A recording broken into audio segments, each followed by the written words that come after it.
Please note, I have 7 playlists in this channel. I am teaching spoken Arabic and Fusha Arabic. So you can choose what you want to learn. If you want to learn spoken or if you want to learn Fusha Standard Arabic. Simply by go to the playlists and choose what you need to learn. If you want to learn Fusha, you will find it. And if you want to learn spoken, you will find it in the playlists.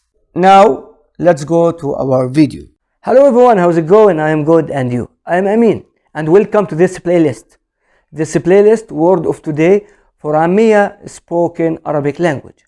In Arabic language, we have 3 types of tenses: past, present, and order.